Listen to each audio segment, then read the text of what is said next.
Bonjour à tous, merci de votre fidélité à la revue de presse Afrique de Monde Afrique. À la une cette semaine, le Tchad, après la rencontre à Paris entre Emmanuel Macron et Mahamat Idriss Déby. Et cette question, la France est-elle piégée par le président de la transition tchadienne qui doit probablement penser à la prochaine élection présidentielle le matin en se rasant?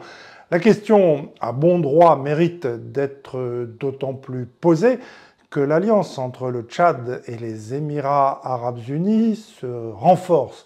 Le Tchad à la une donc, mais pas que. La Côte d'Ivoire, où la star malienne Salif Keïta est manifestement, pour certains en tout cas, persona non grata, nous verrons pourquoi. Et nous dirons aussi deux mots du PPACI, le parti de Laurent Gbagbo, puisque, comme évoqué ici même il y a 2 semaines, l'ex-président ivoirien a réorganisé sa formation politique, à se demander si lui aussi pense à la présidentielle de 2025 le matin en se rasant. Mais avant cela, juste un rappel, n'hésitez pas à rejoindre les groupes WhatsApp de Monde Afrique, notamment le groupe sur la Côte d'Ivoire. Vous serez ainsi informés en temps réel de nos publications.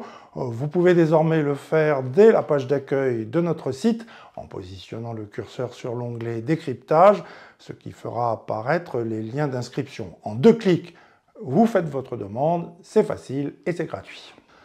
Monde Afrique, justement, avec 2 articles consacrés au Tchad et dont je vous recommande vivement la lecture. L'un à la question que je posais tantôt, et la réponse est oui, la France se retrouve bel et bien piégée par le président tchadien de transition.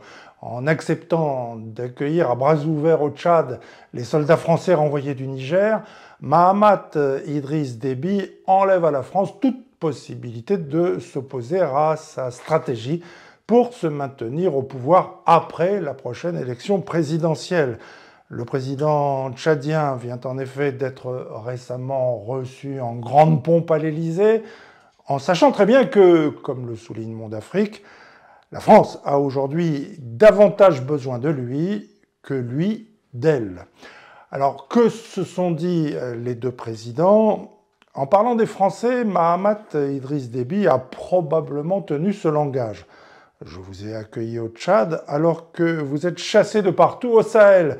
Laissez-moi, en échange, mettre en œuvre ma stratégie de maintien au pouvoir. La vérité, c'est que Macron n'est pas en position de force pour répondre non à Mahamat Idriss Déby. Se maintenir au pouvoir, comment s'y prendra-t-il? En neutralisant l'opposant Success Masra, président du Parti des transformateurs d'abord, en renforçant ses relations avec le Premier ministre de transition Saleh Kedzabo ensuite. Envisage-t-il de céder sa place à la tête de la transition au président de l'Union nationale pour la démocratie et le renouveau avant l'élection présidentielle à laquelle Saleh Kedzabo ne pourrait donc pas se présenter? Ou bien va-t-il plutôt s'appuyer sur le président du Parlement de transition, Haroun Kabadi? Élément de réponse sur Monde Afrique. Alors l'entretien Macron-Déby la semaine dernière à l'Élysée, il a été tendu, énonce votre journal en ligne préféré, d'autant que la proximité de Mahamat Idriss Déby avec le gouvernement nigérien issu d'un putsch militaire est une réalité dure à avaler pour Paris.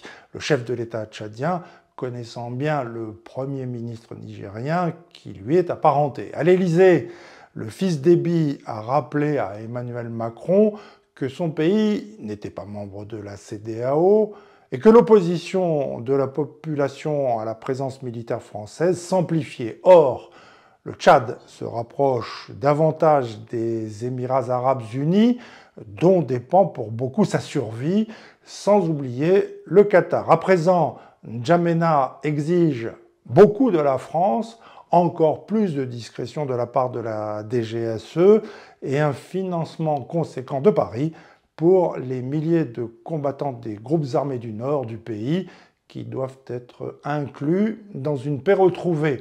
Quant à la répression contre la contestation intérieure, ce serait au président Macron de la blanchir sur le plan international, prédit Monde Afrique, pas sûr que ce soit là le rôle le plus enviable qui soit ainsi dévolu à la France. En Côte d'Ivoire, Laurent Gbagbo réorganise son parti en vue de la prochaine élection présidentielle et le quotidien d'Abidjan de ce vendredi explique que pour mieux y implanter le PPACI, Laurent Gbagbo compte sur le retour des anciens collaborateurs d'Aboudrahmane Sangaré dans la haute hiérarchie du parti, à commencer par Sébastien Dano-Djedje à la présidence exécutive et Jean-Gervais Thiéhidé au secrétariat général. Leur retour aux avant-postes montre également la détermination de Laurent Gbagbo à maintenir les liens politiques avec le PDCI, décrypte le quotidien d'Abidjan. Abidjan, justement, le 17 novembre prochain, la capitale économique ivoirienne aurait probablement bien aimé souhaiter Akouaba à Salif Keïta, qui devait fêter plus d'un demi-siècle de carrière au Palais de la Culture de Treichville. Hélas, hélas, hélas, la star malienne ne régalera pas ses fans ivoiriens. Au RHDP, le parti du président Ouattara, de jeunes militants en colère ne veulent pas entendre parler de Salif Keïta, dont ils dénoncent des prises de position qui auraient été, selon eux, dirigées contre la Côte d'Ivoire et les autorités ivoiriennes.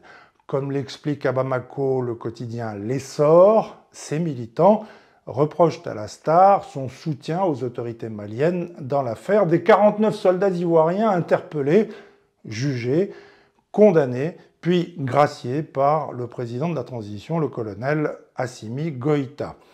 On croyait cette affaire réglée, force est de constater que non. L'artiste chanteur malien n'est-il pas le bienvenu en Côte d'Ivoire ? Se demande faussement Patelin, le journal ivoirien en ligne 7 Info. En constatant que cette affaire fait aussi couler de l'encre, et beaucoup d'encre, jusqu'au Sénégal ou au Cameroun, je me contenterai pour conclure d'adresser au nom de Monde Afrique un message à Salif Keïta en lui disant « Je t'aime, Yamoré, Menebefie Ene, les Arabilila, too much ». Bonne semaine sur Monde Afrique, évidemment.